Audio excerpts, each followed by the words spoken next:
اعوذ باللہ من الشیطان الرجیم بسم اللہ الرحمن الرحیم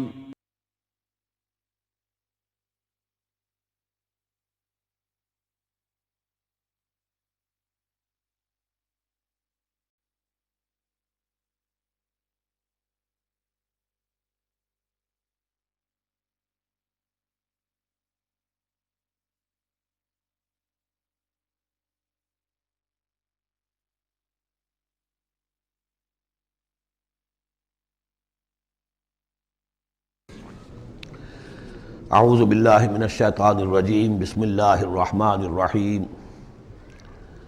اقرأ بسم ربک الذی خلق خلق الانسان من علق اقرأ وربک الاکرم الذی علم بالقلم علم الانسان ما لم يعلم صدق اللہ العظیم رب اشرح لی صدری ویسر لی امری واحلل عقدۃ من لسانی یفقہوا قولی۔ اس سے پہلے کئی مرتبہ یہ عرض کیا جا چکا ہے کہ حضور پر جو پہلی وحی آئی تقریباً اجماع ہے اس پر کہ وہ یہ 5 آیات ہیں سورہ علق کی۔ آپ کی عمر شریف جب 40 برس کے لگ بھگ ہوئی، حضرت عائشہ صدیقہ رضی اللہ تعالی عنہا کی ایک روایت میں یہ ساری چیزیں موجود ہیں، تو خلوت گزرنی محبوب ہو گئی، غور و فکر کا غلبہ ہو گیا۔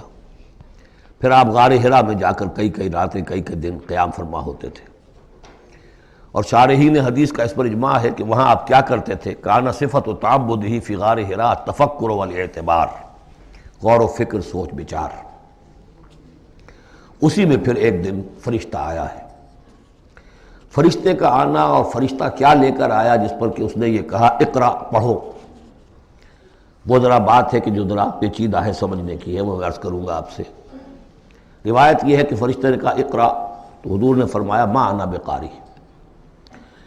فرشتے نے اپنے ساتھ بھینچا لگا کر سینے کے ساتھ، پھر چھوڑ دیا، کہا کہو اقرا۔ حضور نے پھر کہا میں ما انا بقاری۔ تیسری مرتبہ پھر کیا، 3 مرتبہ کرنے کے بعد پھر یہ اقرا بسم ربک الذی خلق۔ تو اس میں میرے نزدیک وہ روایت صحیح ہے کہ یہ جو پہلی وحی آئی ہے یہ ما بین النوم والیقظہ، جبکہ آپ نیم بیداری اور نیم خوابیدگی کی کیفیت میں تھے، اور فرشتہ اس وقت ایک تختی پر لکھی ہوئی یہ آیات لے کر آیا تھا۔ ورنہ ظاہر بات ہے کہ آدمی پڑھا ہوا نہ ہو تب بھی اسی کی اپنی زبان میں کہا جا رہا ہو کہ یوں کہو، تو وہ تو کہنا مشکل نہیں تھا۔ 40 برس کی عمر تھی آپ کی، کوئی آپ بچے تو نہیں تھے، کوئی شے تھی کہ جس کو پڑھنا تھا۔ وہ جو پڑھنا ہے تو وہ اصل میں یہ اس عالم میں کہ جس کو آپ کہیں گے ما بین النوم والیقظہ، بیداری اور خواب کے بین کی کوئی کیفیت تھی جس میں کہ فرشتہ آیا ہے اور اپنی اصل ملکی شکل میں آیا ہے۔ اس لیے کہ پھر اس نے جب وہ بھی کوئی چیز لکھی ہوئی لایا ہے، روایتوں میں آتا ہے سونے کی تختی تھی جس پر یہ آیات لکھی ہوئی تھیں، تو اس پر آپ نے کہا ما انا بقاری، میں تو پڑھا ہوا نہیں ہوں۔ اب بات اس کے ساتھ مطابقت رکھتی ہوئی ہے، لیکن پھر جو سینے کے ساتھ بھینچا ہے 3 مرتبہ، تو اس سے گویا کہ آپ کے اندر وہ استعداد پیدا ہو گئی، پھر آپ نے اس کو پڑھا۔ اور یہ میں یاد دلاتا ہوں کہ میں نے جب کہا تھا کہ جب دوسری وحی فترت کے بعد آئی ہے سورہ مدثر کی، تو حضور نے جب دیکھا تھا کہ اب یہ افق اعلیٰ پر یا افق مبین پر حضرت جبرائیل نظر آئے، کیسے پہچان لیا؟ وہی فرشتہ جو غار حرا میں آیا تھا، تو وہاں بھی وہ اپنی اصل ملکی شکل میں تھے، لیکن وہاں جو رؤیت حضور کو حاصل ہوئی تھی وہ پوری بیداری کی حالت کی نہیں تھی، ما بین النوم والیقظہ، یعنی کچھ نیم خوابی اور نیم بیداری کی کیفیت تھی، لیکن دیکھ لیا تھا حضرت جبرائیل کو ان کی اصل ملکی شکل میں اس وقت۔ لہذا پھر جب وہ پہاڑ سے اترتے ہوئے یا محمد کی صدا آئی، اور پھر آپ نے 2 مرتبہ تو ادھر ادھر دیکھا، کوئی نظر نہیں آیا، تو آپ کو کچھ خوف سا بھی طاری ہوا۔ پھر اچانک نگاہ اٹھی تو دیکھا کہ وہی فرشتہ کہ وہی کہ جو غار حرا میں آیا تھا، اس طرح ہے کہ آسمان زمین کے مابین افق پر، اور اس طرح سے ہے کہ پورا افق بھر گیا۔ تو یہ ہے اس کا پس منظر۔ اقرا بسم ربک الذی خلق، پڑھو اپنے اس رب کے نام سے جس نے پیدا کیا۔ خلق الانسان من علق، انسان کو پیدا کیا اس نے اس جوں کی طرح کی چیز سے کہ جو رحم مادر میں چمٹ گئی تھی۔ اقرا وربک الاکرم، پڑھو اور تمہارا رب بہت کریم ہے، بہت کریم ہے، بہت مہربان ہے۔ الذی علم بالقلم، جس نے کہ تعلیم دی ہے قلم کے ساتھ۔ عام انسانی تعلیم قلم کے ذریعے سے ہے، حضور کے لیے قلم کے درجے میں فرشتہ ہے، فرشتے کے ذریعے سے حضور کو سکھایا گیا ہے۔ علم الانسان ما لم یعلم، اور انسان کو سکھایا ہے جو کچھ کہ وہ نہیں جانتا تھا۔ اس وحی سے آپ کی نبوت کا ظہور ہو گیا۔ نبی تو پیدائشی طور پر نبی ہوتا ہے، لیکن اس کا ظہور ہوا ہے اس وحی کے ساتھ۔ البتہ اس میں کوئی تبلیغ کا حکم نہیں ہے، وہ تو پھر جب وہ وحی آئی ہے، جب کہ فرشتے کو دیکھا ہے افق اعلیٰ پر، افق مبین پر، اس کے بعد جب گھر گئے ہیں اور پھر آپ کمبل اوڑھ کر لیٹ گئے ہیں، دہشت کی کیفیت طاری تھی، پھر وہ سورہ مدثر کی آیات نازل ہوئیں، یا ایھا المدثر قم فانذر وربک فکبر۔ وہاں سے پھر آپ کی رسالت کا آغاز ہوا کہ اے لحاف میں لپٹ کر لیٹنے والے، اب کھڑے ہو جاؤ، انذار کرو، خبردار کرو لوگوں کو، اور اپنے رب کی کبریائی کا اعلان کرو اور اس کی کبریائی کے نفاذ کی جد و جہد کرو۔ یہ ہم پڑھ چکے ہیں سورہ مدثر میں۔ اس کے بعد میں نے عرض کیا تھا سورہ مدثر ہی میں 7 آیتوں میں حضور سے خطاب کے بعد پھر 3 آیتیں تھیں۔ فَإِذَا نُقِرَ فِي النَّاقُورِ فَذَلِكَ يَوْمَئِذٍ يَوْمٌ عَسِيرٌ عَلَى الْكَافِرِينَ غَيْرُ يَسِيرٌ۔ یہاں پھر دیکھیے، یہاں اب 3 آیتیں آ رہی ہیں، یہ آخرت کا فلسفہ بیان کر رہی ہیں۔ کَلَّا إِنَّ الْإِنسَانَ لَيَطْغَىٰ، کوئی نہیں، انسان طغیانی پر، سرکشی پر، زیادتی پر، ظلم پر، تعدی پر آمادہ ہو ہی جاتا ہے۔ کیوں ہو جاتا ہے؟ وہی حساس اور ذہین آدمی جو بیٹھا غور کر رہا ہے کہ یہ کیا ہو رہا ہے معاشرے میں، کیوں ظلم ہو رہا ہے، کیوں تعدی ہو رہی ہے، کیوں غلط روی لوگوں نے اختیار کی ہے، ہو جاتا ہے انسان۔ کیوں ہو جاتا ہے؟ الراہ استغنا، وہ اپنے آپ کو دیکھتا ہے کہ اس پر پکڑ کوئی نہیں، انگارہ زبان پر رکھوں گا تو جل جائے گی، جھوٹ بولوں گا کچھ بھی نہیں ہوگا، اگر میں کہیں زہر کھاؤں گا مر جاؤں گا، حرام کا مال کھاؤں گا کچھ نہیں ہوگا۔ کہ یہ دنیا جو ہے یہ فزیکل لاز پر چل رہی ہے، یہاں مورل لاز جو ہیں آپریٹو نہیں ہے۔ اخلاقی قوانین ہے تو صحیح موجود، انسان کے نفس میں ہے، یہ اچھائی یہ برائی، لیکن دنیا جو چل رہی ہے اس میں ان اخلاقی قوانین کا کوئی دخل نہیں ہے، وہ صرف فزیکل لاز پر چل رہی ہے۔ آگ جلا دے گی اور جھوٹ سے کچھ بھی نہیں ہوگا، چھالا بھی نہیں ہوگا، اور آپ نے اگر کہیں پر سنکھیا کھا لیا تو مر جائیں گے، اور آپ حرام خوری جتنی جائے کرتے جائیں کچھ نہیں ہوگا۔ یہ جو ہے کہ moral law is not operative, جبکہ فزیکل لا آپریٹو ہے، اس وجہ سے انسان جو ہے سرکشی پر، تعدی پر آمادہ ہو جاتا ہے۔ اب اس کا علاج کیا ہے؟ ان الی ربک الرجعی، یہ عقیدہ کہ تمہیں اپنے رب کی طرف لوٹ کر جانا ہے، حساب کتاب ہوگا، جواب دہی ہوگی، یہ یقین اگر دل میں بیٹھ جائے تو سیلف سینسر ہو جائے گا اس کے اپنے اندر، کوئی کام ایسا نہ کروں جس کی جواب دہی نہ کر سکوں، جانا ہے۔ گویا کہ حل جو ہے اس پورے معاملے کا، کسی معاشرے میں اخلاقی زوال آ چکا ہو تو صرف ایک ہے، اور وہ ہے آخرت کا یقین اگر ہوگا کہ ہر چیز کی جواب دہی ہوگی، حساب کتاب ہوگا۔ جس نے کوئی ذرے کے ہم بدل نیکی کمائی ہوگی وہ اس کو موجود پائے گا، اور ذرے کے ہم بدل بدی کمائی ہوگی، فمن یعمل مثقال ذرۃ خیرا یرہ ومن یعمل مثقال ذرۃ شرا یرہ۔ جب تک یہ نہیں ہوگا، واقعہ یہ ہے کہ انسان جو ہے ظلم، تعدی، جہاں کہیں بھی ہاتھ پڑ سکتا ہے کوئی نہ کوئی غلط حرکت کرے گا۔ اب اس کے بعد تیسرا حصہ وہاں تھا ولید بن مغیرہ سے متعلق، اور یہاں تیسرا حصہ جو ہے وہ متعلق ہے ابو جہل کے۔ ارایت الذی ینہا، کیا تم نے دیکھا اس شخص کو کہ جو روکتا ہے، عبدا اذا صلی، ہمارے ایک بندے کو جبکہ وہ نماز پڑھتا ہے۔ یہ کچھ ظلم اور زیادتی ہوئی ہے 2 مختلف مراحل پر۔ 2 واقعات تو ہمیں ایسے ملتے ہیں کہ حضور کو نماز سے روکا گیا اور آپ کو ایذا پہنچائی گئی اور کوئی غیر معمولی واقعہ نہیں ہوا۔ ایک مرتبہ حضور صلی اللہ علیہ وسلم سجدے میں تھے تو بیٹھے ہوئے تھے دور پہ کچھ وہ ابو جہل اور اس کے ساتھی، انہوں نے کہا کہ کوئی ہے ذرا جو فلاں جگہ پر اونٹ ذبح ہوا، اس کی اوجڑی پڑی ہوئی ہے، وہ اوجڑی لا کے محمد کی گردن پہ رکھ دو جب یہ سجدے میں جائے۔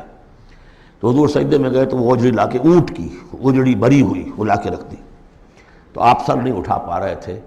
پھر حضرت فاطمہ کو معلوم ہوا، وہ آئی ہیں دوڑتی ہوئی، پھر انہوں نے وہاں سے اس کو ہٹایا ہے، اور تو اس وقت ایک زیادتی یہ کی گئی، اس وقت کوئی غیر معمولی واقعہ نہیں ہوا، یعنی کہیں اللہ تعالیٰ نے پکڑا نہیں اسے۔ ایک موقع پر یہ ہے کہ حضور نماز پڑھ رہے تھے تو وہ آیا، اس نے آپ کی گردن کے اندر چادر ڈال کر اس کا ایک پھندا سا بنا کے کھینچا کہ آپ کی آنکھیں ابل پڑی۔ لیکن تیسرا واقعہ آتا ہے کہ ایک موقع پر حضور صلی اللہ علیہ وسلم نماز پڑھ رہے تھے تو اس نے ڈانٹا اور کہا کہ محمد میں نے تمہیں منع کیا مت نماز یہاں پڑھا کیا کرو، اور وہ پھر آگے بڑھا کوئی اقدام کرنے کے لیے پھر پیچھے ہٹ گیا۔ لوگوں نے کہا کیا ہوا؟ تو کہا کہ مجھے اپنے اور محمد کے درمیان ایک کھائی نظر آئی جس میں کوئی پروں والی مخلوق تھی اور وہ میری تکہ بوٹی کرنے کو تیار تھی. اس سے خوف کھا کر وہ پیچھے ہٹ گیا. تو مجھے جہاں تک محسوس ہوتا ہے وہ یہ ہے کہ جب تک تو حضور کو ابو طالب کی پروٹیکشن حاصل تھی اس وقت تک کا معاملہ تو پہلے دو واقعات ہیں. لیکن پھر جب آپ آئے ہیں اور طائف سے واپس آئے ہیں اور اللہ تعالیٰ کی طرف سے خصوصی پروٹیکشن آپ کو ملی ہے، اس کے بعد کا واقعہ وہ ہے کہ جس کا کہ یہاں تذکرہ ہو رہا ہے. ارأیت الذی ینہا، کیا تم نے دیکھا اس شخص کو جو روکتا ہے عبدن ہمارے ایک بندے کو اذا صلی جبکہ وہ نماز پڑھتا ہے. ارأیت ان کان علی الہدی، کیا تم نے غور کیا اگر وہ شخص ہوتا ہدایت پر، یہی ابو جہل ہدایت کے راستے پر کاربند ہوتا. او ہمارا بالتقوی، یہ ہمت والا آدمی ہے، جرت والا آدمی ہے، بخیل نہیں تھا. اس نے یہی کہا تھا کہ بنی ہاشم نے اگر لوگوں کو غریبوں کو کھانے کھلائے ہم نے ان سے بڑھ کر کھلائے، ابھی تک تو ہم کندھے سے کندھا ملا کر آ رہے. وہ بخیل نہیں تھا، پھر جری تھا، بہادر تھا، میدان جنگ میں گیا ہے، لیڈ کیا ہے لشکر کو اپنے. اور جب گردن کاٹنے لگے تھے تو کہتا تھا نیچے سے کاٹنا تاکہ نیزے کے اوپر چڑھاؤ گے تو معلوم ہو کہ اونچی گردن ہے کسی سردار کی گردن ہے.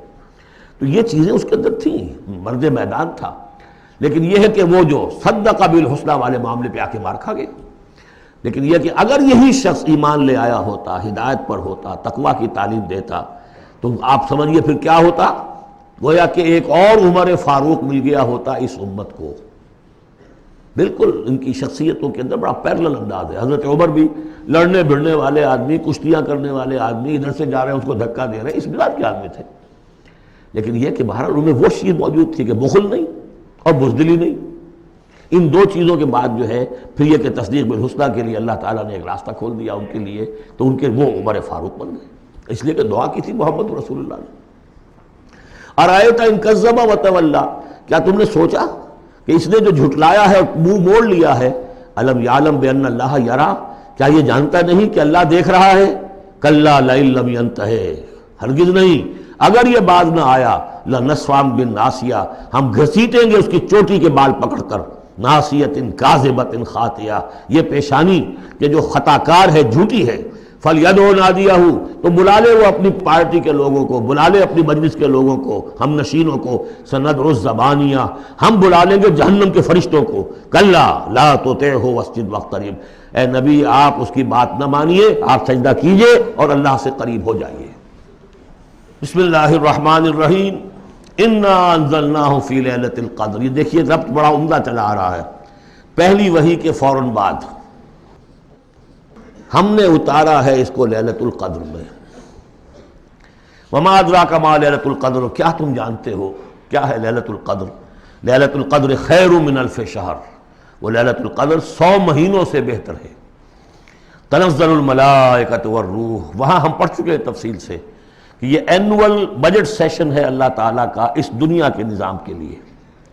ہر سال میں جو کچھ ہونا ہوتا ہے اس کے فیصلے ہو جاتے ہیں. فیہا یفرق کل امر حکیم، اس شب میں سب فیصلے ہو جاتے ہیں اگلے سال کیا کچھ ہونا ہے، اور وہ فرشتوں کے حوالے کر دیے جاتے ہیں.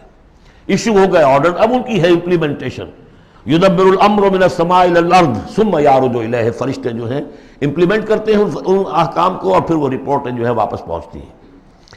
تو اسی رات میں قرآن مجید کے نزول کا آغاز ہوا. تنزل الملائکۃ والروح فیہا باذن ربہم، اس رات میں اترتے ہیں فرشتے بھی، اور الروح روح الامین، روح القدس، وہ کہ چونکہ ان کا ذکر عام طور پہ علیحدہ اس لیے کیا جاتا ہے جو اب 2 دفعہ پڑھ چکے ہیں. علمہ شدید القویٰ ذو مرۃ فاستویٰ، تو ان کی خاص شان ہے فرشتوں میں، یہ مطاع ہیں، مطاع ثم امین، ان کے سردار کی حیثیت رکھتے ہیں. تو تنزل الملائکۃ والروح فیہا باذن ربہم، اپنے رب کے حکم سے، من کل امر، ہر امر، جو سارے فیصلے ہو چکے ہوتے ہیں آئندہ سال کے، ان کے بارے میں جو ہے ان کو احکام دے دیے گئے ہوتے ہیں. فیہا یفرق کل امر حکیم، یہ ہم وہاں پڑھ چکے ہیں. سلام، اور یہ رات جو ہے اللہ تعالیٰ نے پھر اس کی برکات ایسی رکھی ہیں کہ اگر اس میں کوئی شخص جو ہے اللہ کا خاص طور پر عبادت گزار بندہ جو ہے اس سے دعا کرے تو اللہ تعالیٰ اس دعا کو قبول کرتا ہے. عبادت کا جو اجر و ثواب ہے وہ اس ایک شب کا وہ 1000 مہینوں کے اجر و ثواب سے بڑھ جائے گا. ہی حتی مطلع الفجر، یہ فجر کے طلوع ہونے تک یہ رات ہے.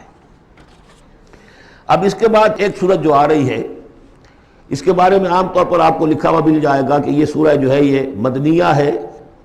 لیکن یہ کہ یہ اکثر سورتوں کے بارے میں یہ جو آخری ہیں ہر قرآن مجید میں کوئی نہ کوئی ایک رائے تو لکھی ہے، لیکن جب تفصیل دیکھتے ہیں تو بہت سی آراء ہیں اس میں، یہ کوئی ایک رائے نہیں ہوتی۔ میں نے جب تحقیق کی ہے تو حضرت عائشہ صدیقہ رضی اللہ تعالیٰ عنہ کے قول کے مطابق یہ صورت بھی مکی ہے، مدنی نہیں ہے۔ سورۃ البینہ، بسم اللہ الرحمن الرحیم، لم یکن الذین کفروا من اہل الکتاب والمشرکین منفکین حتی تأتیہم البینہ، نہیں تھے وہ لوگ جنہوں نے کفر کیا تھا اہل کتاب میں سے اور مشرکین میں سے کہ انہیں علیحدہ کر دیا جاتا یا باز آ جاتے، حتی تأتیہم البینہ، جب تک کہ ان کے پاس بینہ نہ آ جاتی ہے۔ ظاہر بات ہے کہ وہ گمراہی میں مبتلا تھے، کوئی بین چیز آئے، کوئی واضح چیز آئے جس سے کہ ان کو محسوس ہو جائے، شعور ہو جائے کہ ہم گمراہی پر ہیں۔ اور یا اس کا مفہوم یہ ہے کہ جب تک بین ان کے اوپر بات نہ آ جائے اس وقت تک انہیں کاٹا نہیں جا سکتا، انہیں اپنے سے علیحدہ نہیں کیا جا سکتا۔ منفک جو ہے یہ دونوں طریقے سے معنی دے گا۔ اب قابل غور کیا بات ہے، وہ بینہ کیا ہے؟ رسول من اللہ یتلو صحفا مطہرۃ فیہا کتب قیمہ، ایک رسول اللہ کی جانب سے جو تلاوت کرتے ہیں پاکیزہ اوراق کی، اور وہ فیہا، ان اوراق میں کیا ہے؟ بڑی مضبوط کتابیں لکھی ہوئی ہیں، احکام ہیں اللہ کے۔ کتاب کا لفظ خاص طور پر میں بتاتا آیا ہوں آپ کو کہ یہ احکام شریعت کے لیے آتا ہے۔ فیہا کتب قیمہ، یہ ہے وہ چیز کہ جب اللہ کا رسول اللہ کی کتاب لے کر آ جائے تو یہ بینہ اب ہو گئی، اب بات واضح ہو گئی، اب کسی شک و شبے کی گنجائش نہیں رہی۔ یہی سورہ طلاق میں ہم نے پڑھا تھا ذکرہ، قد انزلنا الیکم ذکرا رسولا یتلو علیکم آیاتہ، تو یہ جو ہے رسول جب تلاوت کرتا ہے، گویا کہ رسول اور کتاب مل کر بینہ بنے، اللہ کی کتاب اس کا معلم رسول مل کر بینہ بنے۔ اس اعتبار سے بینہ اور ذکرہ کی جو تعبیر ہوئی ہے اور اس کی ڈیفینیشن جو ہوئی ہے سورہ بینہ میں اور سورہ طلاق میں، وہ بہت اہم ہے۔ اب فرمایا وما تفرق الذین اوتوا الکتاب الا من بعد ما جاءتهم البینہ، یہ جن لوگوں کو کتاب دی گئی تھی انہوں نے جو پہلے بھی تفرقہ کیا ہے آپس میں، یہ جو بٹ گئے، یہ کوئی نصارہ بن گئے، کوئی یہودی بن گئے، پھر نصارہ میں نہ معلوم کتنے فرقے ہوئے اور یہودیوں میں کتنے فرقے ہوئے، یہ سارا تفرقہ ہوا کب؟ الا من بعد ما جاءتهم البینہ، مگر یہ کہ ان کے پاس بینہ آ چکی تھی، گویا کہ اس کے اب جرم کی وہ پورے طور پر اس کی سزا کے سزاوار ہو چکے۔ وما امروا، یہ آیت اس اعتبار سے بہت اہم ہے کہ دین کا پھر وہی خلاصہ جو ہم نے پڑھا تھا بہت ہی شد و بد کے ساتھ سورہ زمر میں، وہ پھر آ گیا۔ وما امروا الا لیعبدوا اللہ مخلصین لہ الدین حنفاء، اور انہیں حکم نہیں ہوا تھا مگر اس بات کا کہ بندگی کریں، پرستش کریں اللہ کی، لیکن اس کے لیے اپنی اطاعت کو خالص کرتے ہوئے۔ یہ نہیں کہ نماز تو اللہ کی پڑھ رہے ہیں لیکن یہ کہ اور کام اپنے نفس کی مرضی کے مطابق کر رہے ہیں، وہاں اللہ کے حکم کو ٹھکرا دیا ہے۔ کاروبار جو کر رہے ہیں وہ اور طریقوں سے کر رہے ہیں جو حرام ہے، تو یہ تو پھر بندگی نہ ہوئی۔ یہ تو وہ بات ہو گئی افتؤمنون ببعض الکتاب وتکفرون ببعض، کیا تم ہماری کتاب اور شریعت کے ایک حصے کو مانتے اور ایک کو رد کر دیتے ہو؟ فما جزاء من یفعل ذلک منکم الا خزی فی الحیاۃ الدنیا، تو جو کوئی بھی تم میں سے یہ رویہ اختیار کرے گا اس کی کوئی سزا اس کے سوا نہیں ہے کہ دنیا میں ذلیل و خوار کر دیے جائیں، ویوم القیامۃ یردون الی اشد العذاب، اور قیامت کے دن بدترین عذاب میں جھونک دیے جائیں۔ دنیا کی رسوائی تو آج ہمارے ماتھے پر لکھی ہوئی ہے۔ 1.5 ارب انسان، 1.25 ارب تو کم سے کم ہے، 120-130 کروڑ سے کم نہیں آج مسلمان، عزت نام کی کوئی شے نہیں۔ عالمی معاملات میں وی ہیو نو سے، کسنمی پرست کے بھیا کس تھی، ہماری پالیسیاں کہیں اور بنتی ہیں، کہیں اور سے ہمارے بجٹ کے لیے انسٹرکشن کہیں اور سے آتی ہیں، اور تو اور بات ہے۔ تو وما امروا الا لیعبدوا اللہ مخلصین لہ الدین حنفاء، یکسو ہو کر پوری زندگی اللہ کے قانون کے تحت ہوگی تو پھر عبادت قبول ہوگی، ورنہ یہ جو ہے کہ کچھ اللہ کو دو اور کچھ قیصر والا قیصر کو دو، خدا والا خدا کو دو، یہ اسلام میں قابل قبول نہیں۔ اب اس کے بعد فرمایا وَيُقِيمُ الصَّلَاةَ وَيُؤْتُوا الزَّكَاةَ، اس کے علاوہ وہ نماز قائم کریں، زکوٰۃ ادا کریں۔ بندگی اور شے ہو گئی، نماز اور زکوٰۃ علیحدہ شے ہو گئی۔ بندگی تو اطاعت ہے، زندگی آمد برائے بندگی، زندگی بے بندگی شرمندگی۔ اس بندگی کے تقاضوں کو پورا کرنے کے لیے نماز دی گئی آپ کو، تاکہ آپ یاد تو کرتے رہیں، اللہ کو یاد تو کرتے رہیں، تاکہ وہ جو عہد کیا ایاک نعبد و ایاک نستعین دن میں 5 مرتبہ تازہ ہو جائے۔ اس کو حفیظ نے کہا ہے کہ سرکشی نے کر دیے دھندلے نقوش بندگی، آؤ سجدے میں گریں، لوح جبین تازہ کریں۔ یہ جو ہے اس کے اوپر دھندلے ہو گئے ہیں نقوش بندگی. نماز پڑھو تاکہ یہ بندگی کا نقش پھر اور چمک اٹھے. ایاک نعبد و ایاک نستعین کتنی مرتبہ دہراؤ گے سورہ فاتحہ کو ہر نماز میں تو تم اپنے عہد کو تازہ کر رہے ہو. اور زکوٰۃ دو. وذالک الدین القیمہ یہی ہے سیدھا دین ہمیشہ کا دین. ان الذین کفروا من اہل الکتاب والمشرکین بے شک وہ لوگ جنہوں نے کفر کی روش اختیار کی خواہ وہ اہل کتاب میں سے تھے یہود اور نصارہ والمشرکین خواہ وہ مشرکین میں سے تھے فی نار جہنم خالدین فیہا وہ ہوں گے جہنم کی آگ میں اس میں ہمیشہ ہمیشہ رہیں گے. اولئک ہم شر البریہ یہ یقیناً بدترین خلائق ہے. ان الذین آمنوا وعملوا الصالحات اس کے برعکس وہ لوگ جو ایمان لائے جنہوں نے نیک عمل کیے اولئک ہم خیر البریہ یہ بہترین خلائق ہے. اللہم ربنا اجعلنا منہم اللہ تعالی ہمیں ان میں شامل ہونے کی توفیق عطا فرمائے. جزاؤہم عند ربہم جنات عدن تجری من تحتہا الانہار خالدین فیہا ابدا ان کا بدلہ ہوگا ان کے رب کے پاس وہ باغات رہنے والے باغات ریزیڈنشل گارڈنز جن کے دامن میں ندیاں بہتی ہوں گی اور جس میں وہ رہیں گے ہمیشہ ہمیشہ ہمیشہ ہمیشہ. یہ مقام اور ایک سورہ تغابن جو ہم نے پڑھی تھی اس وقت میں نے وہ بات کا تذکرہ نہیں کیا تھا. دو مقامات قرآن مجید کے ایسے ہیں جہاں جو سائملٹینیس کنٹراسٹ ہے وہ یہ ہے کہ جہنم کے لیے صرف خالدین فیہا آیا ہے اور جنت کے لیے خالدین فیہا ابدا. تو یقیناً کوئی نہ کوئی فرق ہے. ویسے جہنم کے لیے بھی قرآن میں دوسرے مقامات پر ابدا بھی آیا ہے اور پھر سارا کچھ, لیکن جہاں کنٹراسٹ آ جائے جو فوری ہو تو یہ جو سائملٹینیس کنٹراسٹ کے حوالے سے چنانچہ اسی بنیاد پر امت کے دو بڑی عظیم شخصیتوں کی رائے یہ ہے کہ جہنم ابدی نہیں ہے ایک وقت میں آ کے کھوکھلی ہو جائے گی ختم ہو جائے گی. یا تو وہ جہنمی وہ ہوں گے کہ جن میں خیر کا سرے سے کوئی ایلیمنٹ ہی نہیں انہیں جلا کر راکھ کر دیا جائے گا معدوم ہو جائیں گے جیسے حیوانات معدوم ہو جائیں گے. اور اگر کوئی خیر کا ایلیمنٹ ہے تو جیسے بھٹی میں چڑھا کر دھو کر کپڑا نکال لیا جاتا ہے ایسے ہی وہ ان کی روح جو ہے وہ نکال لی جائے گی اور وہ پھر جنت میں پہنچ جائیں گے. لیکن یہ عام اہل سنت کا عقیدہ نہیں ہے. لیکن یہ ہے کہ دو افراد ہیں جو بہت عظیم ہیں. ایک تو یہ کہ جو یوں سمجھیے کہ شیخ اکبر کہلاتے ہیں صوفیہ میں بہت چوٹی کی شخصیت محی الدین ابن عربی.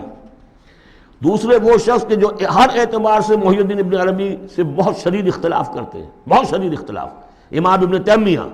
اور جو یوں سمجھیے کہ سلفی جو المسلک جو لوگ بھی ہیں دنیا میں ان کے نزدیک سب سے بڑے امام جو ہے سب سے بڑے عالم وہ امام ابن تیمیہ ہے رحمۃ اللہ علیہ. ان کی رائے بھی یہی ہے. تو دو عظیم اشخاص کا اس پر متفق ہو جانا متفق گردید رائے بو علی بارائے من تو یہ وہ یقیناً جو ہے اس قابل تھا کہ میں آپ کو اس کا تذکرہ ذکر بتا دوں. رضی اللہ عنہم یہ لوگ جو ہیں وہ لوگ کہ ان الذین آمنوا وعملوا الصالحات اولئک هم خیر البریہ جزاؤہم عند ربہم جنات عدن تجری من تحتہا الانہار خالدین فیہا ابدا رضی اللہ عنہم ورضوا عنہ اللہ تعالیٰ ان سے راضی ہو گیا اور وہ اس سے راضی ہو جائیں گے. جب جائیں گے وہاں تو اللہ تعالیٰ وہ کچھ دے گا کہ راضی ہو جائیں گے. ذالک لمن خشی ربہ یہ ان کے لیے ہے جو اپنے رب سے ڈرتے رہے. اللہم ربنا اجعلنا منہم اللہم ربنا اجعلنا منہم. سورۃ الزلزال اس کے بارے میں بھی اختلاف ہے کہ یہ مکی ہے یا مدنی ہے. میرے نزدیک مکی ہے 100%.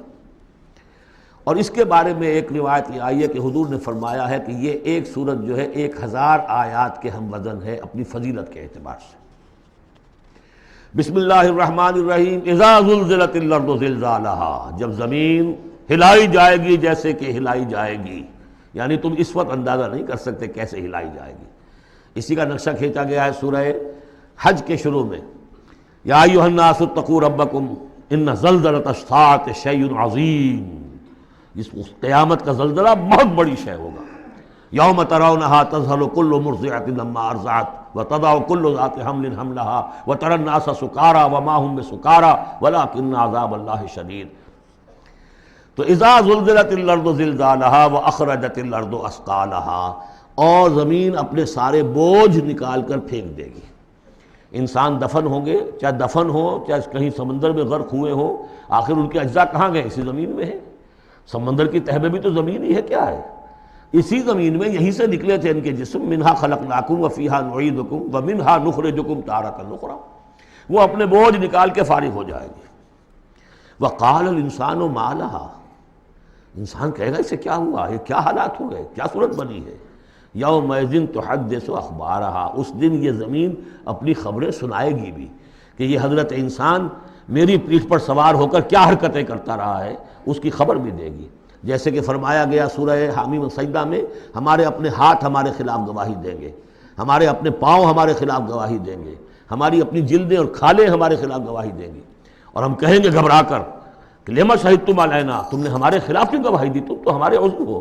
اور وہ کہیں گے انطقنا اللہ الذی انطق کل شیء، آج ہمیں بھی اللہ نے زبان دے دی جس نے سب کو زبان دی تھی۔ تو یہ زمین بھی اپنے احوال سنائے گی، بِأَنَّ رَبَّكَ أَوْحَىٰ لَهَا، یہ اس لیے کہ اس کے رب نے اسے حکم دیا ہوگا، اس کی وحی اسے آ گئی ہوگی۔ یومئذ یصدر الناس اشتاتا، یہ اشتاتا وہی لفظ آ گیا شتا، ان سعیکم لشتا، تم اگرچہ انسان ہو، سبھی نظر آ رہے ہو انسان، لیکن یہ کہ تمہاری سعی و جہد کے رخ بالکل مختلف ہے۔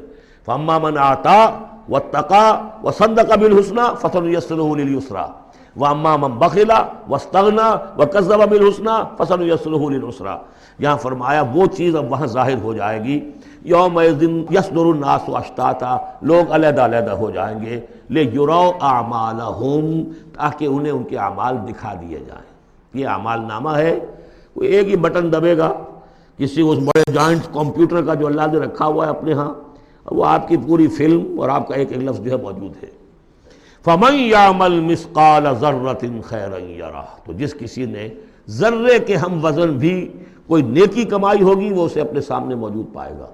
وَمَن يَعْمَلْ مِثْقَالَ ذَرَّةٍ شَرًّا يَرَهُ، اور جس کسی نے نیکی بدی کی ہوگی ذرے کے ہم وزن وہ سامنے۔ اب ذرہ کسے کہتے تھے عربی زبان میں؟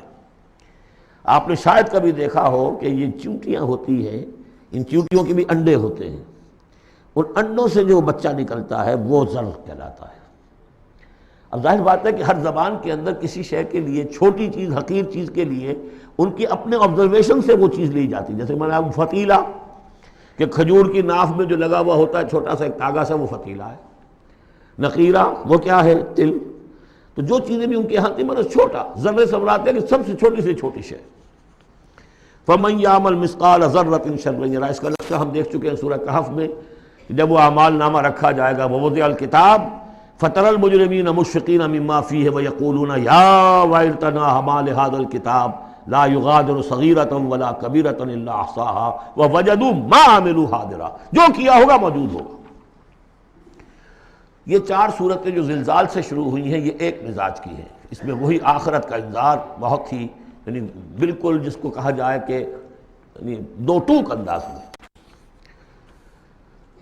سورۃ العادیات، بسم اللہ الرحمن الرحیم، والعادیات ضبحا فالموریات قدحا فالمغیرات صبحا فاثرن به نقعا فوسطن به جمعا۔ یہ پانچویں اور آخری صورت ہے اس اسلوب کی جو صافات سے شروع ہوا تھا، والصافات صفا فالزاجرات زجرا، پھر آئی والذاریات ذروا، اور پھر اس کے بعد آئی والمرسلات عرفا، پھر آئی والنازعات غرقا، اور یہ آخری ہے والعادیات ضبحا۔ اور ان قسموں کے بارے میں بھی اجماع ہے، ان کے معنی میں کوئی اختلاف نہیں ہے۔ وہ گھوڑے کے جو دوڑتے ہیں ہانپتے ہوئے، قسم ہے ان گھوڑوں کی، یا گواہ ہیں وہ گھوڑے جو دوڑتے ہیں ہانپتے ہوئے۔ فالموریات قدحا، پھر وہ اپنے سموں سے چنگاریاں نکال رہے ہوتے ہیں، جب وہ کسی پتھر کے ساتھ ٹکراتے ہیں تو چنگاری نکلتی ہے۔ فالموریات قدحا فالمغیرات صبحا، اور پھر وہ الصبح in the small hours of the morning جا کر غارت گری کرتے ہیں۔ یہ عربوں کا جو کلچر تھا، ان کی جو تہذیب تھی، لوٹ مار، اور لوٹ مار کے لیے ان کا وقت مقرر تھا small hours of the morning, جبکہ بہت سکون سے لوگ سوئے ہوئے ہیں، ٹھنڈی ٹھنڈی ہوا چل رہی ہوتی ہے، بہت ہی مریض کو ساری رات بھی اگر نیند نہ آئی ہو تو اس وقت آ جاتی ہے، وہ وقت ایسا ہوتا ہے۔ اس میں جاتے تھے وہ برق رفتاری کے ساتھ گھوڑوں پر جا کر لوٹ مار کیا، قتل کیا، اور پھر بھاگے وہاں سے۔ یہ ان کا عام جو ہے کلچر ہے، لیکن اس میں استعمال کون ہو رہا ہے؟ گھوڑا۔ اچھا، یہ گھوڑا جو ہے پھر ان کی جنگوں میں بھی استعمال ہوتا تھا، جبکہ آمنے سامنے جنگیں ہیں، وہ جنگوں کے اندر جاتا تھا، حالانکہ اس کی تو کسی سے لڑائی نہیں ہے، وہ صرف اپنے مالک کی وفاداری کر رہا ہے، جو اسے کچھ کھلا دیتا ہے، کوئی دانہ ڈالتا ہے، کوئی کبھی اس کے جو ہے وہ مالش کر دیتا ہے، اس کا اتنا وفادار ہے کہ فرمایا فالمغیرات صبحا فاثرن به نقعا، اور پھر جا کر وہ گرد اٹھاتا ہوا دوڑ کر جاتا ہے، فوسطن به جمعا، اور جمعیت کے اندر گھس جاتا ہے۔ آپ کو معلوم پچھلی زمانوں میں کیا ہوتا تھا، لے کر نیزہ اور یا کوئی اور شے جو ہے وہ سوار گھوڑے کو لے کر دوڑا ہے، کس میں؟ دشمن کے اندر صفوں میں گھس رہا ہے، اور تیر آ رہا ہے، گھوڑا مر رہا ہے، ہوتا ہے، تلوار لگی ہے، گھوڑا مر گیا ہے، تو گھوڑا یہ رزق کیوں لے رہا ہے؟ یہ ہے اصل میں اس صورت کی جو اصل مرکزی بات ہے، محض یہ بات، انسان جو اس کا مالک ہے اس کا خالق نہیں ہے، صرف یہ ہے کہ اسے دانہ ڈالتا ہے، اسے گھر پہ باندھتا ہے، اس کی سیوا کرتا ہے۔ اس صرف دانہ دینے اور سیوا کرنے پر اس کے اندر اتنی وفاداری ہے کہ وہ اپنے مالک کی ذرا سی ایڑ کی تھوڑی سی اس کا اشارہ ہوتا ہے اور ہوا کی طرح بات کرتا ہے، جہاں اس کو حکم ہوتا ہے وہ دوڑتا ہے، اپنی جان جوکھوں میں ڈالتا ہے۔ اب فرمایا ان الانسان لربہ لکنود، لیکن یہ انسان اپنے رب کا بڑا ناشکرا ہے۔ وہ جو کھلاتا ہے، پلاتا ہے، رزق دیتا ہے، جو خالق ہے، یہ وفاداری اللہ کے لیے انسان میں نہیں۔ کتے کی وفاداریاں دیکھو، گھوڑوں کی وفاداریاں دیکھو، ان میں کتنی وفاداری ہوتی ہے۔ والعادیات ضبحا فالموریات قدحا فالمغیرات صبحا فاثرن بہ نقعا فوسطن بہ جمعا ان الانسان لربہ لکنود۔ کنٹراسٹ، ایک اس کا طرز عمل ہے، ایک اس انسان کا طرز عمل ہے۔ وَإِنَّهُ عَلَىٰ ذَلِكَ لَشَهِيدٌ بَلِ الْإِنسَانُ عَلَىٰ نَفْسِهِ بَصِيرًا، سورہ قیامہ میں جو ہم نے پڑھا ہے اسے خود بھی معلوم ہے کہ میں ناشکری کر رہا ہوں۔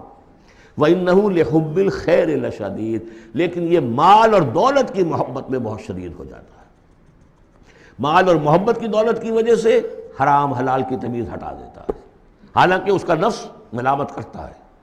لا اقسم بیوم القیامہ ولا اقسم بالنفس اللوامہ، وہ اللہ تعالیٰ کی نشانیوں میں سے ایک نشانی ہے انسان کے اپنے اندر۔ افلا یعلم اذا بعثر ما فی القبور، تو کیا اسے یہ معلوم نہیں ہے کہ جب زمین میں جو کچھ ہے، قبروں میں جو کچھ ہے، تلپٹ کر دیا جائے گا، انہیں نکال لیا جائے گا، وحصل ما فی الصدور، اور جو کچھ ان کی سینوں میں چھپا ہوا ہے وہ بھی نکال لیا جائے گا۔ ان ربہم بہم یومئذ لخبیر، یقیناً اس دن ان کا رب ان سے پوری ان کی باتیں جو ہیں ان سے باخبر ہوگا، ان کی خبر لے لے گا اور ان سے حساب کتاب لے لے گا۔ اللہم ربنا حاسبنا حسابا یسیرا، ان صورتوں کے آخر میں یہ دعا، اللہ تعالی ہم سے آسان حساب لیجو۔ سورۃ القارعہ، یہ وہ انداز ہے الحاقہ مالحاقہ والا۔ بسم اللہ الرحمن الرحیم، القارعہ مالقارعہ وما ادراک مالقارعہ، وہ کھڑکھڑانے والی، وہ کیا ہے وہ کھڑکھڑانے والی؟ قرع کہتے ہیں دروازے پر آ کر زور زور سے کوئی مکے مار رہا ہے دروازہ کھلوانے کے لیے، کسی نے سنا نہیں ہے مار رہا ہے، قارع، قرع یہ ہے۔ القارعہ، جب وہ آئے گی قیامت تو گویا کہ اس پوری دنیا کو کھڑکھڑائے گی۔ مالقارعہ وما ادراک مالقارعہ یوم یکون الناس کالفراش المبثوث، جس دن انسان ایسے ہوں گے جیسے پتنگے ہوتے ہیں بکھرے ہوئے۔ وتکون الجبال کالعہن المنفوش، اور پہاڑ ایسے ہو جائیں گے جیسے روئی یا اون ہو دھنکی ہوئی۔ فاما من ثقلت موازینہ، تو پھر جن لوگوں کے نیکیوں کے پلڑے بھاری ہوں گے۔ اصل میں دو شکلیں ہیں میزان کی، ایک میزان ہوتی ہے ترازو جس کے دو پلڑے ہیں، ایک ہے سپرنگ بیلنس، وہ ایک ہی پلڑا ہے اس کے اندر، تو وہ تو اس کے اندر جو بھی سپرنگ ہے وہ بتاتا ہے کہ یہ اس کا وزن کتنا ہے۔ تو دو رائے ہیں، ایک تو یہ ہے کہ موازین سے مراد یہ کہ صرف نیکی کا وزن کیا جائے گا اور دیکھا جائے گا وہ ریکویزٹ لیول تک ہے یا نہیں، تو اس کی جو موزون ہے نیکیوں کے موازین وہ اگر بھاری ہے ایک معیار ہوگا، اور معیار بھی ہوگا ہر شخص کا انڈیویجول، لا نکلف اللہ نفسا الا وسعہا۔ اگر اس کے اپنے شاکلہ، اس کے اپنے جینز، اس کے اپنے جو بھی ماحول کے اثرات تھے، ان سب کی رعایت کرنے کے باوجود ایک مطلوبہ مقدار تک نیکی کا عنصر نکل آیا، فاما من ثقلت موازینہ فہو فی عیشۃ راضیہ، وہ ہوگا بڑے عیش کی زندگی میں جس میں اس کے لیے رضا ہی رضا ہے، راضی رہے گا، ہمیشہ جو ہے اس کی زندگی جو ہے خوشی پر ہوگی، خرم۔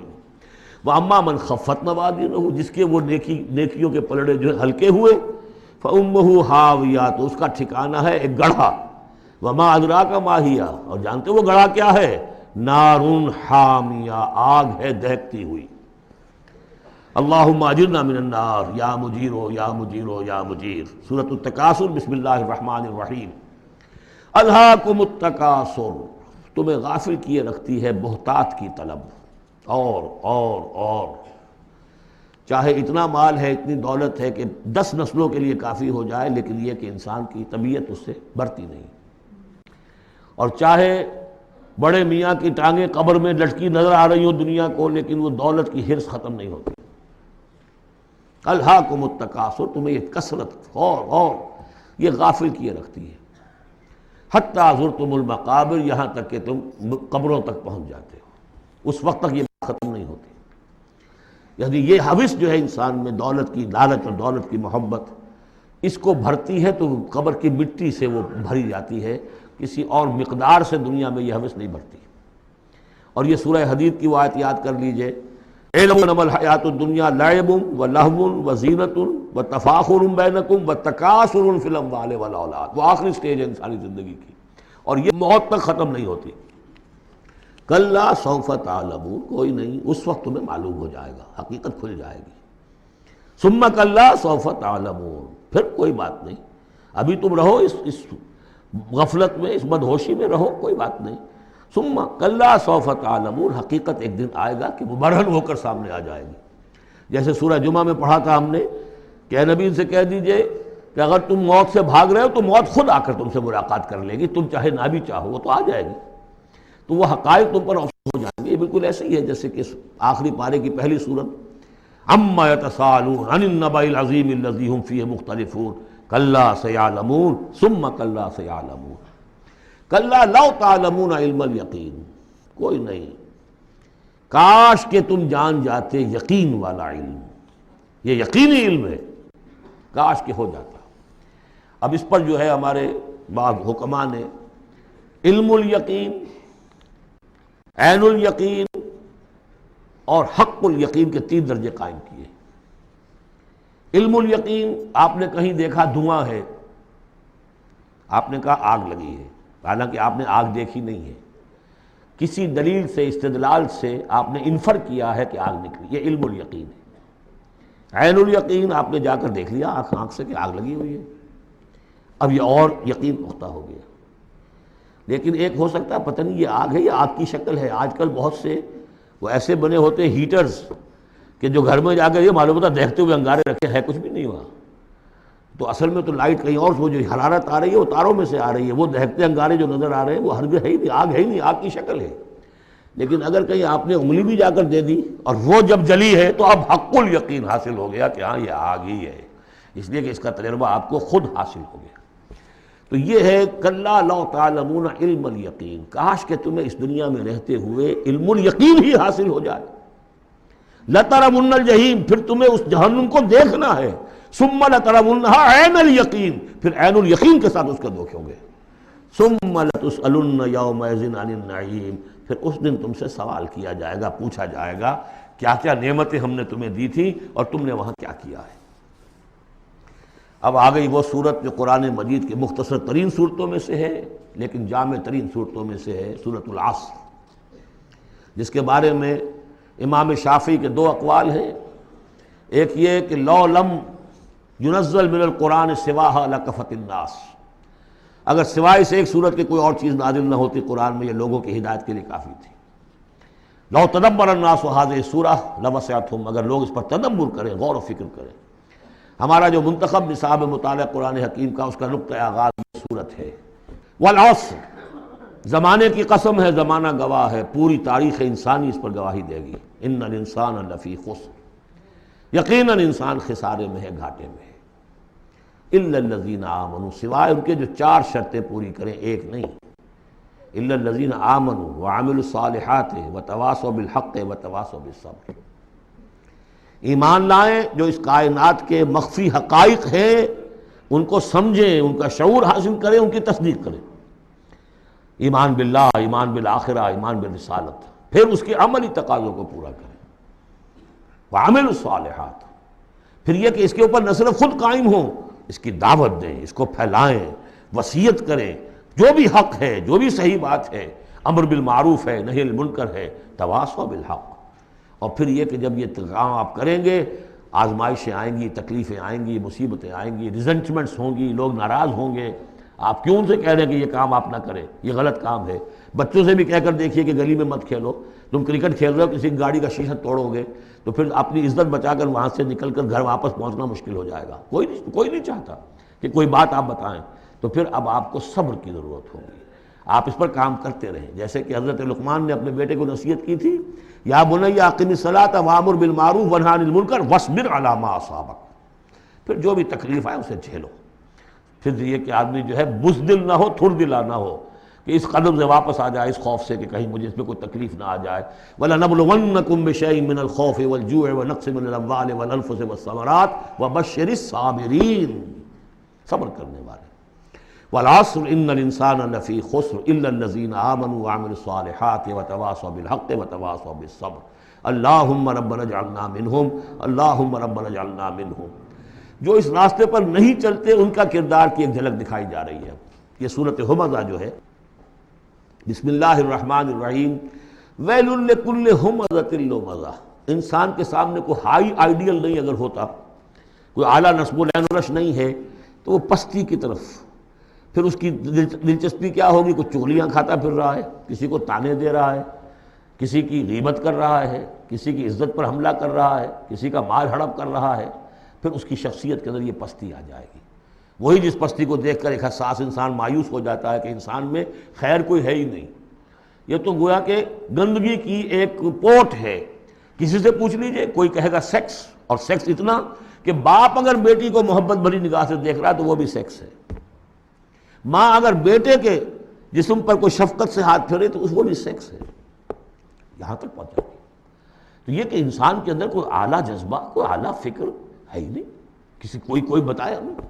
انسان تو میرا حیوان ہے، گندگی کی پوٹ ہے۔ کوئی شخص جو ہے بڑا اونچا واعظ کہہ رہا ہے اور کوئی زیر لب مسکرا رہا ہوگا کہ یہ واعظ جو فرما رہے ہیں اپنا روب گاٹھنا چاہ رہے ہیں، یہ کوئی ان کی اور کوئی غرض ہوگی، کوئی شاید کوئی نذرانہ ملنا ہو انہیں جس کے لیے واعظ فرما رہے ہیں۔ واعظ تو بڑا عمدہ ہے، لیکن انسان جانتا ہے کہ بڑے گھٹیا انسان کے بالعموم جو موٹیوز ہیں انتہائی گھٹیا ہوتے ہیں، جس سے کہ انسان کی یعنی فطرت سے انسان جو ہے مایوس ہو جاتا ہے کہ شاید انسان میں کوئی خیر ہے ہی نہیں۔ اسی لیے وہ 4 قسمیں کھائیں تھیں، والتین والزیتون وطور سینین وہذا البلد الامین لقد خلقنا الانسان فی احسن تقویم۔ کیا محمد انسان نہیں تھے؟ کیا موسیٰ انسان نہیں تھے؟ کیا عیسیٰ انسان نہیں تھے؟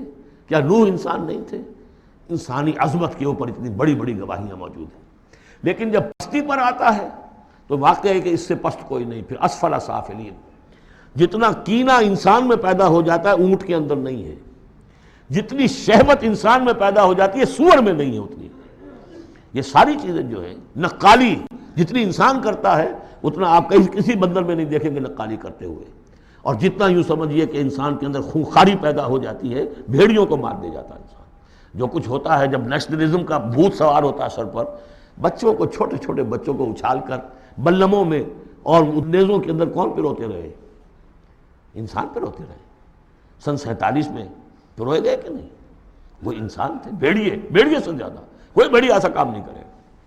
ویل لکل ہمزۃ لمزہ، بڑی خرابی ہے اس شخص کے لیے کہ جو عیب چنتا رہتا ہے لوگوں کے اور تانے دیتا رہتا ہے۔ الذی جمع مالا وعددہ، جس کی ساری سعی و جہد اسی میں رہی، مال کمایا اور اسے گنتا رہا، اب میرے ایسٹس اتنے ہو گئے، آج کی بیلنس شیٹ اس سال کی جو ہے اس میں یہ اضافے ہو گئے۔ یحسب ان مالہ اخلدہ، کچھ گمان یہ کرتا ہے شاید کہ اس کا مال اسے ہمیشہ باقی رکھے گا۔ ظاہر بات ہے آدمی جانتا ہے مجھے مرنا ہے، لیکن اسی مال کو صرف کر کے وہ کوئی ایسے نشانات دنیا میں چھوڑ کے جانا چاہتا ہے کہ جس سے اس کا نام زندہ رہے۔ پیرامڈز کیوں بنائے گئے؟ calm and self-possessed, still and resolute. The pyramids، یہ اہرام مصر اتنے اونچے اونچے، ہزارہا انسان اس پہ لگے رہے ہوں گے تب یہ بنے ہوں گے، کتنی بڑی بڑی چٹانیں، کتنے لوگ ان کے نیچے دب کر مرے ہوں گے۔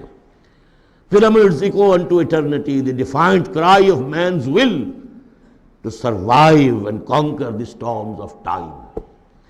تو مال سے انسان نے اپنے نام کو زندہ رکھنے کی کوشش کی ہے۔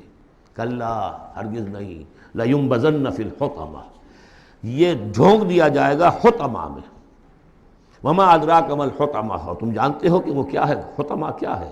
نار اللہ الموقدہ، وہ آگ ہے سلگائی ہوئی، التی تطلع علی الافئدہ، جو دلوں کے اوپر بھڑکے گی۔ اب یہ آگ کون سی ہوگی؟ ایک تو ہمارے زمانے میں ایک صاحب تھے، اگرچہ وہ کوئی عالم دین تو نہیں تھے، انگریزوں کی فوج میں رہے تھے تو کچھ انہوں نے چیزیں پڑھی تھیں، وہ اس حطمہ کو ایٹم سے تعبیر کرتے ہیں، اور ایٹم کا جو بھی ہوتی ہے، جو آپ کو معلوم ہے کہ پھر اس سے جو پھیلتی ہے اس کی، چاہے وہ براہ راست آگ نہیں ہوتی، وہ اس کا فال آؤٹ جو ہے وہ یقیناً جو ہے کہ جو چیر کے انسان کے وجود کو چلا جاتا ہے اندر۔ یہ چیزیں ہیں کون کون سی آگیں ہیں؟ آپ سمجھیے ایک آگ تو وہ ہے لکڑی سے ہم نے جلائی ہے، وہ جلاتی ہے تو اس کو جلاتی ہے. ایک آگ وہ ہے جو انفرا ریڈ ریز ہے، الٹرا وائلٹ ریز ہے، یا کوئی اور ریز ہے.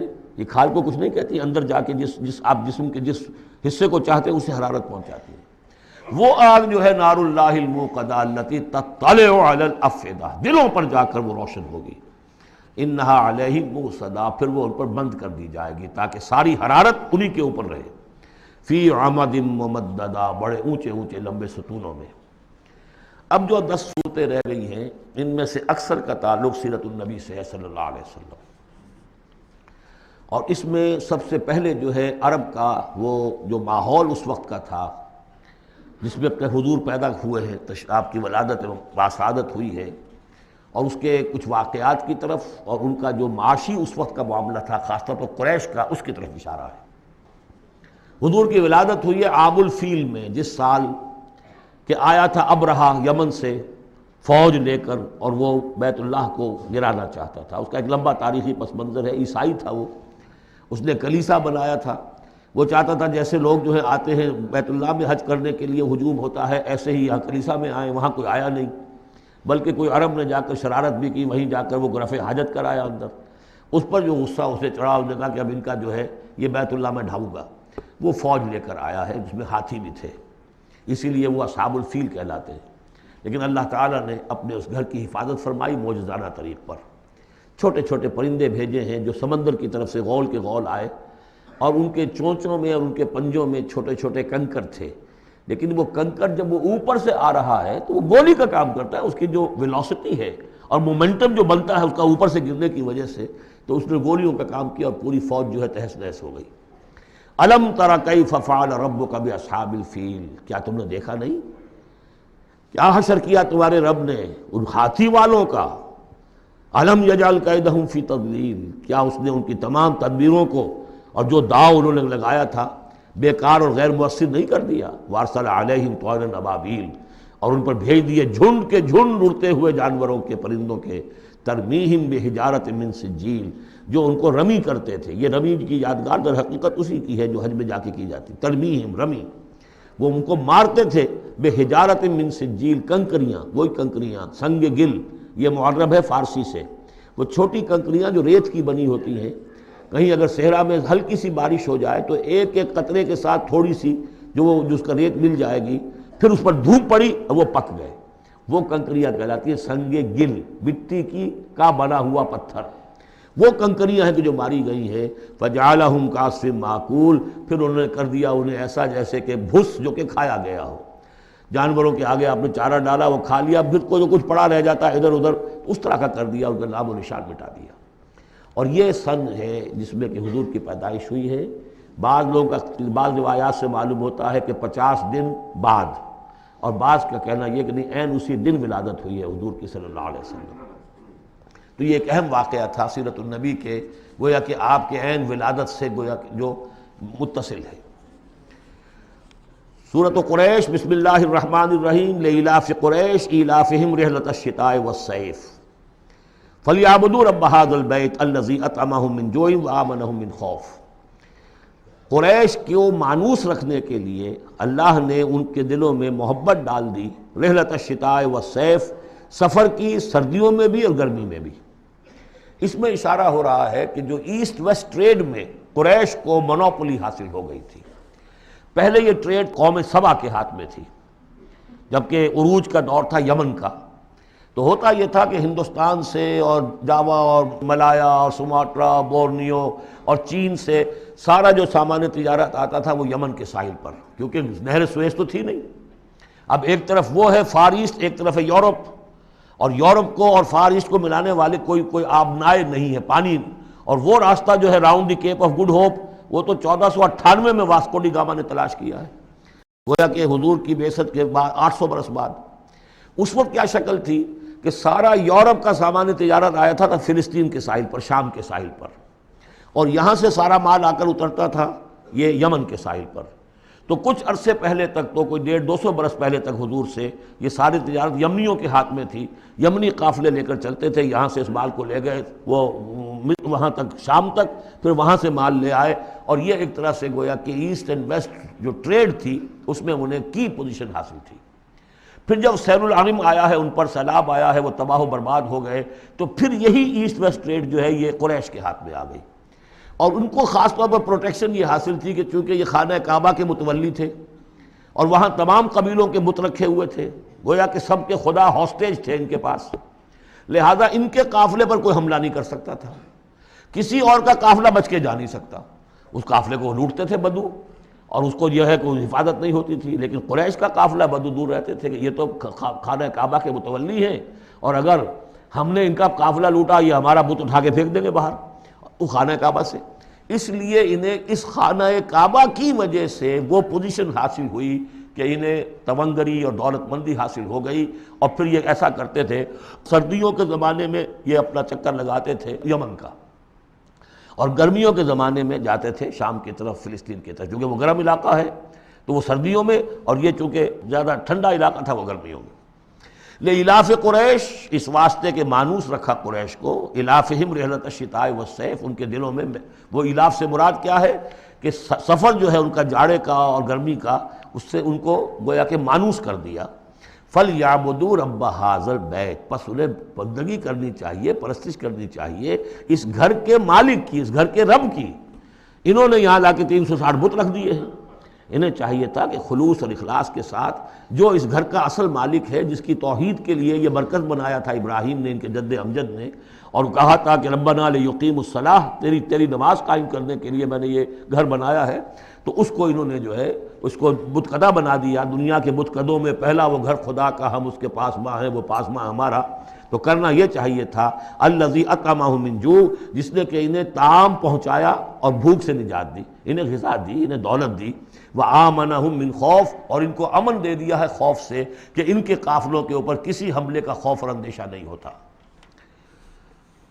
عرب میں جو بھی اخلاقی اب معاملہ ہو چکا تھا اس وقت جب کہ حضور کی بعثت ہوئی ہے، اس کا نقشہ اب آ رہا ہے سورۃ الماعون میں، یعنی یہ کہ ایسا نہیں تھا کہ سرے سے ان کے ہاں کوئی ویلیوز رہی نہ ہوں، لیکن یہ کہ تلپٹ ہو جاتی ہیں ویلیوز، اور یہ کہ کچھ چیزیں ہوتی ہیں کہ جن کی حقیقت نہیں رہتی، صرف ان کی رسم رہ جاتی ہے، جیسے آج ہمارا حال ہے، رہ گئی رسم اذاں روح بلالی نہ رہی، فلسفہ رہ گیا تلقین غزالی نہ رہی۔ تو ان کے ہاں بھی یہ آ چکا تھا کہ اب وہ چونکہ جزا و سزا کے تصور سے محروم ہو چکے تھے، لہذا ارأیت الذی یکذب بالدین، کیا تم نے دیکھا اس شخص کو جو جزا و سزا کا انکاری ہے؟ کوئی جزا سزا نہیں، کوئی باعث بعد الموت نہیں، ان ہی الا حیاتنا دنیا نموت و نحیا وما یہلکنا الا الدار، اس دنیا کی زندگی کے سوا کوئی زندگی نہیں، ہم خود مرتے ہیں خود جیتے ہیں، اور ہلاک کرنے والی شے گردش افلاک کے سوا اور کوئی نہیں، ہم کوئی خدا کو نہیں مانتے۔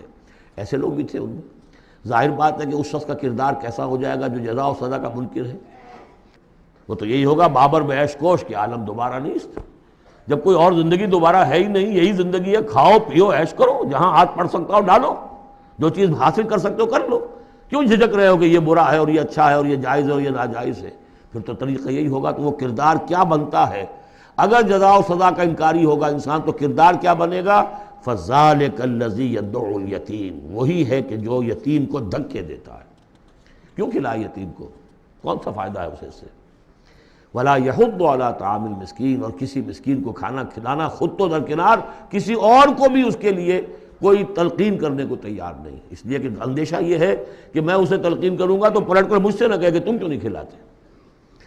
فَوَيْلٌ لِّلْمُصَلِّينَ، ان کے ہاں نماز تو ہے، نماز کا حلیہ انہوں نے بگاڑ دیا ہے، وہ سورہ انفال میں ہم پڑھ چکے ہیں، سیٹیاں بجاتے تھے، تالیاں بجاتے تھے، لیکن وہ نماز سمجھتے تھے اسے، وہ طواف کرتے تھے خانہ کعبہ کا، اور اس میں سب سے اونچا طواف سمجھتے تھے اس کو کہ مادر ذات برہنہ ہو کر طواف کیا جائے، یہ سارے تکلفات ختم کر کے، اور بالکل جیسے دنیا میں آئے تھے، اللہ نے جب ہمیں بھیجا تھا تو اللہ کے گھر میں آئیں تو اسی طریقے سے آئیں جیسا کہ اللہ نے دنیا میں ہمیں بھیجا۔ اب ان کے یہ تصورات تھے۔ فَوَيْلٌ لِّلْمُصَلِّينَ الَّذِينَ هُمْ عَنْ صَلَاتِهِمْ سَاهُونَ، تو تباہی ہے، ہلاکت ہے، بربادی ہے ان نماز پڑھنے والوں کے لیے جو اپنی نمازوں سے غافل ہیں، اس کی روح ختم ہو چکی ہے، شکلیں بھی بدل دی گئی ہیں۔ ہمارے ہاں اللہ کا شکر ہے اس امت میں شکل نہیں بدلی ہے، صلو کما رأیتمونی اصلی، اللہ کا فضل ہے، اس طرح کی بدعات وہاں ہمارے ہاں نہیں ہے، لیکن یہ ہے کہ روح جو ہے، روح نماز، حضور قلب، آدمی نماز پڑھ رہا ہو تو احساس ہو کہ میں کس کے سامنے کھڑا ہوں، اور پھر جو کہہ رہا ہو اس کو سمجھ رہا ہو اور خلوص و اخلاص سے کہہ رہا ہو ایاک نعبد و ایاک نستعین، پھر اس پر عمل کرتا ہو، وہ کہاں کتنے ہیں؟ ایک رسم ہے، رہ گئی رسم اذاں روح بلالی نہ رہی، فلسفہ رہ گیا تلقین غزالی نہ رہی، نماز و روزہ و قربانی و حج یہ سب باقی ہیں، تو باقی نہیں۔ الذین هم عن صلاتهم ساہون الذین هم یراؤون، اور اگر کوئی نیکی کا کام کرتے ہیں تو دکھاوے کے لیے، تاکہ اس سے کچھ شہرت ملے، بڑا بہت سخی آدمی ہے۔ وَيَمْنَعُونَ الْمَاعُونَ، لیکن ان کی شخصیت کے اندر پستی کا عالم یہاں تک آ گیا ہے کہ عام استعمال کی چیزیں بھی مانگے تانگے نہیں دیتے۔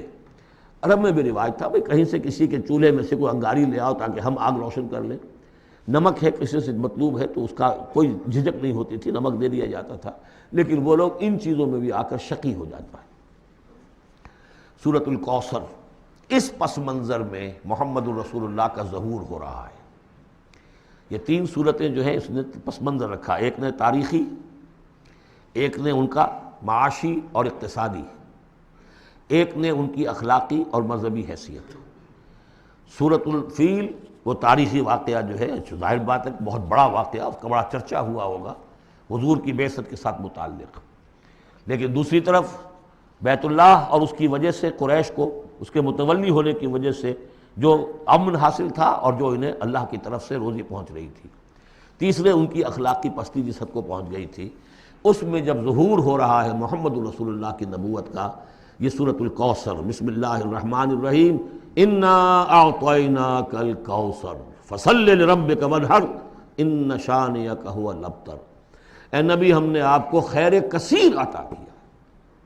اس خیر کثیر میں یوں تو یہ کہ حوض کوثر وہ بھی اسی میں شامل ہے، لیکن یہ کہ اس پر آپ کو 25-30 قول مل جائیں گے۔ قرآن سب سے بڑا خیر کثیر ہے، بہت بڑا خیر کثیر۔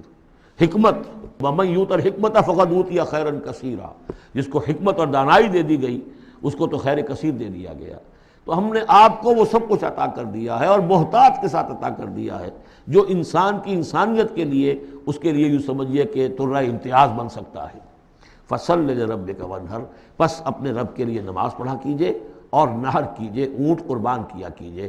یہ گویا کہ عید الاضحیٰ کا نقشہ آ گیا۔ فصل لربک، پہلے ہم نماز پڑھتے ہیں دوگانا عید الاضحیٰ، اور پھر جا کر ہم قربانی کرتے ہیں۔ وانحر ان شانئک ھو الابتر، یقیناً آپ کا دشمن ہی ہے کہ جو دم کٹا ہو جائے گا۔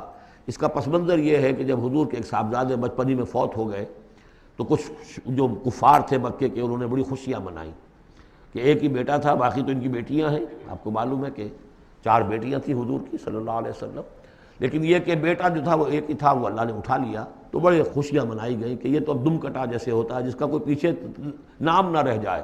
بیٹیوں سے تو نام چلتا نہیں، نام تو چلتا ہے بیٹوں سے، تو اب ان کا تو کوئی تذکرہ ہی نہیں رہے گا، کوئی بات نہیں، جب تک یہ ہیں آگے کوئی نام لینے والا نہیں۔ تو فرمایا کہ نہیں، ان کو تو کروڑوں بیٹے اللہ عطا کرے گا، کروڑوں اربوں بیٹے عطا کرے گا۔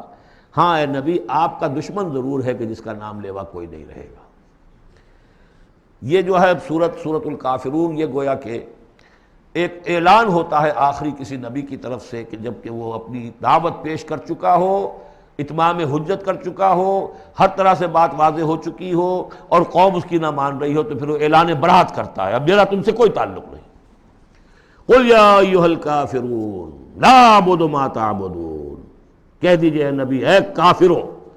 یہ انداز کبھی بھی داعیانہ نہیں ہوتا، داعی کا انداز ہوتا ہے یا ایھا الناس، اے لوگوں، اے خدا کے بندو، یا ایھا الکافر، یہ ہے گویا کہ اعلان برات اس وقت جب کہ اب وہ سیپریشن ہو رہی ہے۔